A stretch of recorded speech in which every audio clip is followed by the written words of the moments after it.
Hello. Have you ever been trapped in Shadeglass, reliving the same battles again and again? Or perhaps you've been lost in the lawless labyrinth of the mad Magister Mondothir? No? Well, do I have a story for you? I'm Jordan, this is Jordan Sorcery, and today I'm playing Warhammer Quest Lost Relics.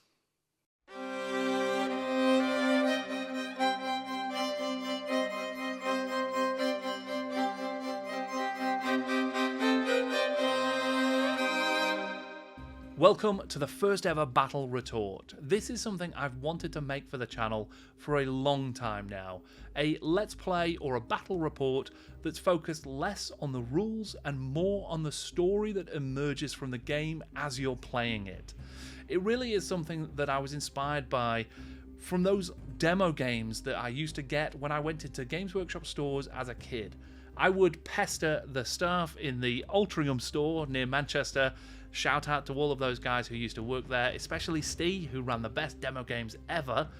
We would play endless numbers of intro games where the rules didn't really matter too much. They were really simplified to help you start to understand the world and the game and how things would work. And really, the focus was placed on that immersive story, making you really feel like you were part of the action and the adventure that was coming from the game. That's what hooked me in to Warhammer and Warhammer Quest and all of those other great GW games way back when. And I've always loved that story-focused version of the battle report, telling the story. I'm not too fussed by the actual dice results and by the specific rules. Sure, that's important and that's the kind of framework that you use to understand what's happening in the action. But the story and the narrative and the blow-by-blow stuff, that is where the fun lies for me. So that is what this Battle Retort is all about. Trying to find a way to tell a story for a game and just see if it can work, really. Can you create that sort of interesting narrative from the events that take place in a relatively simple game?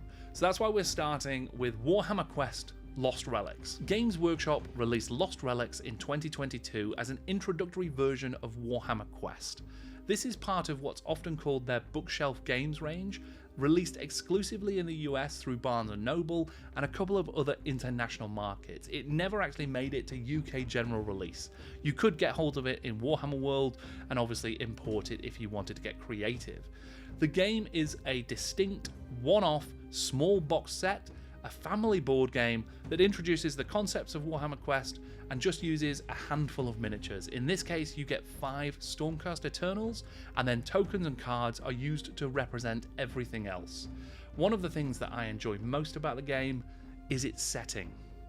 The Great Parch burns under the Tzyeentchian sun. Near its western coast, the land has blistered and burst, leaving a deep wound in the earth. This shimmering abyss, a colossal hollow many miles down, houses the city of Hallowheart. Built upon the face of a monolithic basalt column, the inhabitants of Hallowheart strike out deep into the crust of Tzyeentchian itself, mining for minerals and metals. But there is a treasure that lies directly below Hallowheart that is far more valuable than anything that could be reached by mortal industry. Whispers in the taverns and tap houses of the city tell of a magic labyrinth, a forever shifting maze that, if traversed, yields a great hoard of antiquities, talismans, and riches. Truly a treasure worth questing for, if only anyone could find the entrance. The Tzeentchian fiend who rules this labyrinth, the Magister Mondothir, has long sought out artifacts of shade glass, the peculiar substance that can capture souls, trapping them in an endless cycle of life and death. He considers his finest treasures to be the many warriors he has caught and condemned in just such a shadeglass prison. But Tzeentch, and perhaps Sigmar, intervene in the lives of mortals in curious ways. A terrible earthquake shook the shimmering abyss, and all those in and below Hallowheart felt it. Many of the Mad Magister's shadeglass exhibits were shattered, freeing the warriors trapped within and loosing them in his twisted maze. Mondothir likes to think himself as cunning as his god, and so he made a great gamble, choosing to release one of his finest and most recent prizes, a band of Stormcast spirited from the maelstrom of the Harrow Deep. If these knights clean up the roving monsters within the labyrinth, then at least the Magister can safely recapture one of his treasures without risk, or so he believes. Whilst I prepare the table, let's take a look at the basic rules for Lost Relics. They are a simplified version of the engine designed by James Hewitt for Warhammer Quest Silver Tower, and later refined by Jervis Johnson. Heroes have 3 actions. They roll 3 dice, and they can spend those dice results to perform different things. They can always move or attack using any dice result, but committing a higher score makes it a more powerful, inspired action. This could be something like barging into a space and pushing an enemy back, or dealing an especially deadly blow. To deal damage, the dice is spent and the enemy suffers wounds based on your weapon. In some cases, a blow is powerful enough to remove an enemy without them even getting wounded. They are just decimated in a single strike. That's the essentials for now, so let's descend into the Magister's Labyrinth for the first time. Down below Hallowheart, deep, deep down in the basalt rock, where we find our heroes. Regis Fullbringer, a knight incanter of some repute, has trained many battle brothers and sisters, and has fought countless wars in Sigmar's name, but Fullbringer's seat in the storm host has grown cold. To his friends, he has been missing in action for quite some time, and now, here in this dark place, he is found. His head aches, his memory swirling with 1,000 relived deaths, but his vision is clear, and before him he sees an armoured hand reach down, not an attack, but an offer.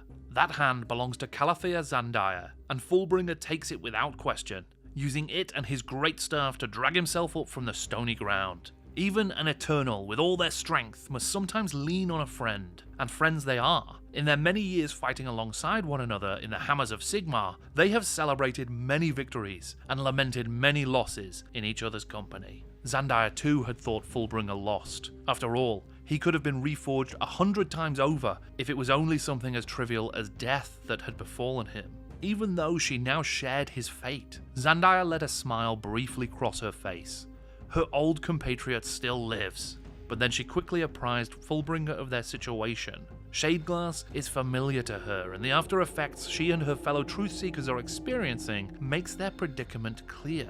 They have been imprisoned in it, caught in the endless shadows of the Catophrane curse. But why the 4 of them now stand free, she does not know. Her companions, the mighty Doraz Giantfell and the sharp-eyed Luxa Stormrider, stand watch as Zandaya and Fullbringer confer. The whys and hows of their imprisonment, and perhaps more importantly their newfound freedom, are worth knowing, certainly. But the pressing matter is escape. They should not stay here long. Before they can make a move, Stormrider interjects. Their band is 1 short. A Truthseeker is still missing in this place. Before they can escape, they must find their Aetherwing companion, Taros. The Truthseekers have a solemn oath to one another. They are honor bound to find Taros. All are in agreement then. The Hammers of Sigmar do not fail their God King because they do not fail each other. This is Into the Horde, the first scenario in the Lost Relics book and the first part of a 12-adventure campaign. In it, our heroes will take their first steps into Mondothir's labyrinth. Their objective for this one is simple. One of their number simply has to cross the threshold off of the game board at the top left, and they will deploy at the bottom right of the map. At the top right, there is a secret treasure chest, which, if searched, could provide a treasure or other boon for our heroes. But between their deployment and their exit, there are death rattle skeletons.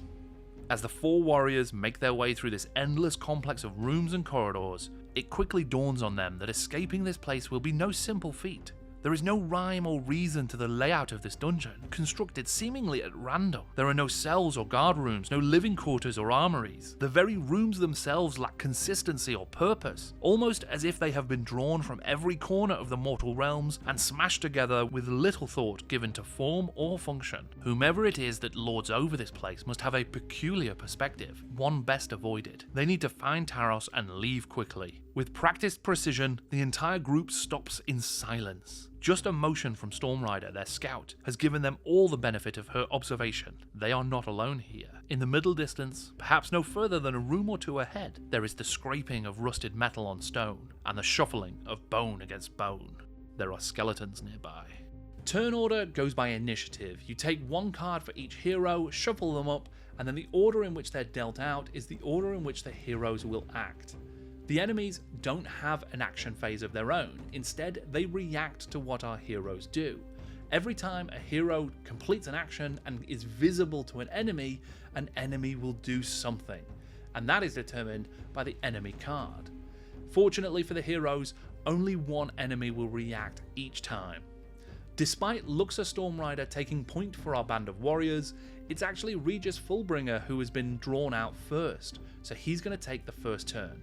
The rage in Fullbringer has been growing since he awoke. He may be a noble warrior, a knight of Sigmar, a Stormcast Eternal, but the weight of his Shadeglass imprisonment presses down on him hard. He had been forced to relive the same battle countless times, tortured with death and rebirth in an unending cycle, a cruel parody of his true life and the blessed reforging that follows honourable death in Sigmar's name. As the chill death rattle of the fleshless aberrations grows closer, it is all Fullbringer can do not to charge forward with staff aloft and curses aloud. For a moment, he stays silent, but a moment is all. He charges round the corner into danger unseen. Before him stands an animated skeleton clad in the rotted, rusting armour of the Shadespire City Guard. Fullbringer's staff shatters the pauldron and the collarbone of this deathless creature, a blow so devastating that any normal man would crumble under it. But this is no normal man.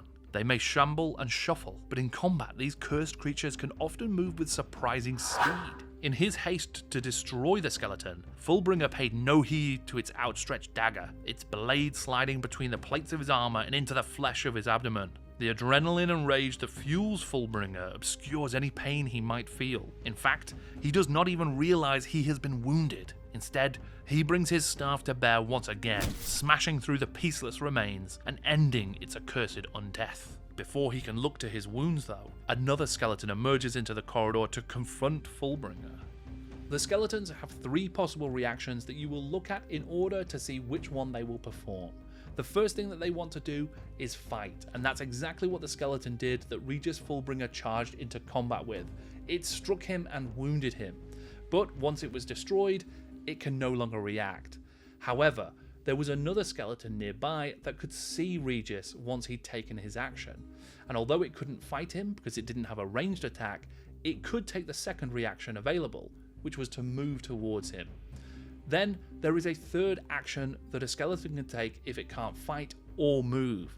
In this case, it's Rise, a special action that lets it summon back a destroyed skeleton, gathering up and reassembling the tattered armour and shattered bones into a shambling monstrosity once again. In the shadows of their vantage point, the Truthseekers can only watch as Fullbringer sallies forth and destroys the Deathrattle skeleton patrolling the corridor before them, but they know this is not the only danger that is upon them. In the rooms ahead, they can see more guards, alerted to their presence by Fullbringer's rash actions. With wordless glances, the 3 trusted warriors exchange battle plans. Doraz knows that he must act quickly to brace Fullbringer's position.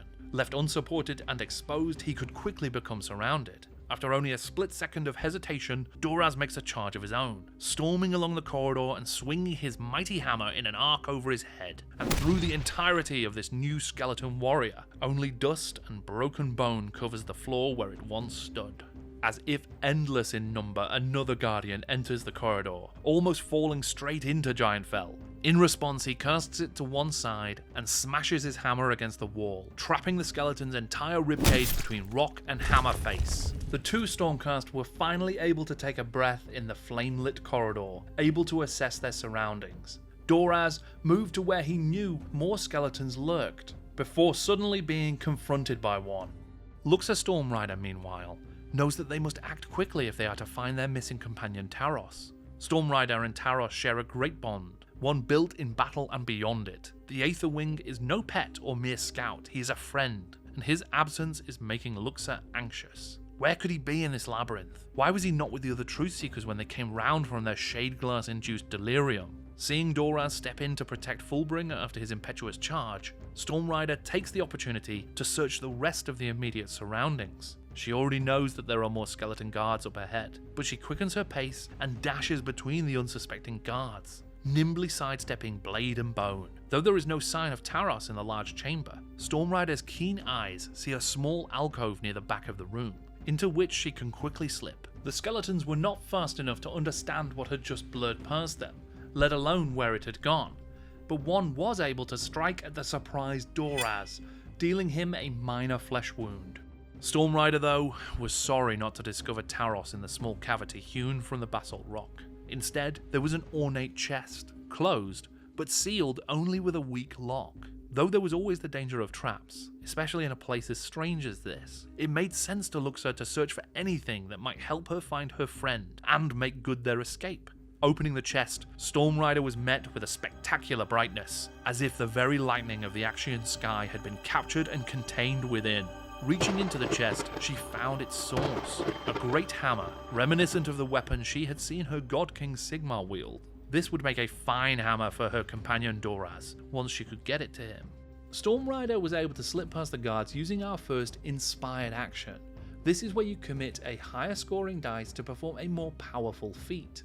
Normally, any dice can be used to move, but in this case, Luxor used a 5+. That meant that she had access to the evade special rule. The skeletons in the square could not attack or engage with her at all, she just slipped right by. Zandiah had led the Truth Seekers for many years, and she has complete faith in their abilities. She knows she can trust them to fight efficiently, effectively, and to look after each other. Regis, though, he's surprised her. His emotions running unchecked have cost them the element of surprise, if they ever had it. After a momentary reflection, she is able to reconcile Fullbringer's misstep, though. If he has been imprisoned here since his disappearance, then he has likely faced a torturous time in the Shadeglass. Even Luxor and Doraz seem shaken by their imprisonment, one that has lasted not half as long. Seeing the anguish on Luxor's face, her concern for her missing companion Taros, has Calthea Zandiah unsettled. Even Doraz had a moment of uncertainty before he aided Fullbringer. No, perhaps the Truth Seekers are not unaffected by the Shadeglass. They must make haste and leave this place as quickly as possible. There is no time to waste. Rather than taking the congested corridor, Zandiah takes another route, stepping through an abandoned chamber adorned with a distinct pattern on the floor that somehow felt familiar. Pressing forward, she passed through another small room, one with an abhorrent gaping maw in the corner. Something else best avoided, and hopefully not a sign of things to come. Zandiah stepped past her comrades Fullbringer and Doraz, checking that they were okay as she forged a path across broken ground and gravel. Secure in the knowledge that Regis, Doraz, and Luxor would quickly dispatch the remaining guards behind her, Calthea Zandiah was confident as she stepped over the threshold into the dark abyss before her. Success! Zandir has crossed over the threshold and out of the map, completing the first quest in the Lost Relics campaign. Our heroes have fought their first enemies, they've found their first treasure, and they've begun to better understand the predicament that they find themselves in. But Taros is still missing, and they are still trapped in the labyrinth. And what's worse, Mondothir is still watching them as their path ahead fills with malign, marauding monsters. There are a few rules that we didn't get to in this quest. Things like action chains, which allow heroes to link action after action after action if they've got the right dice, that prevent enemies from reacting to those actions in between the steps. It's really powerful, it's really important to success in the harder quests later on, but I just didn't have the right dice in this adventure. I was really keen to make this Battle Retort video.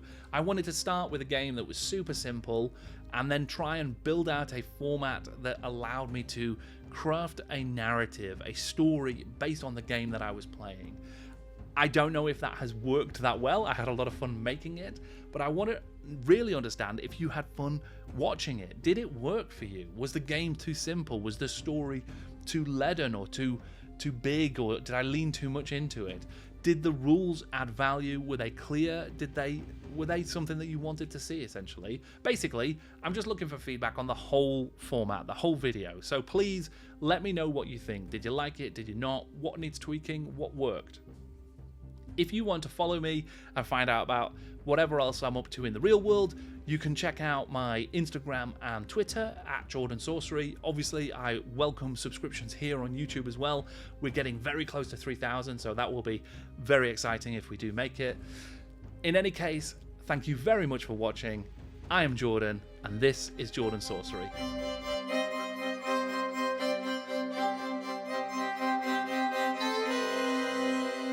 Mondothir lamented the loss of some of his prizes, but at least the Stormcast would give him some sport, and when the time comes, he'll take care of them himself.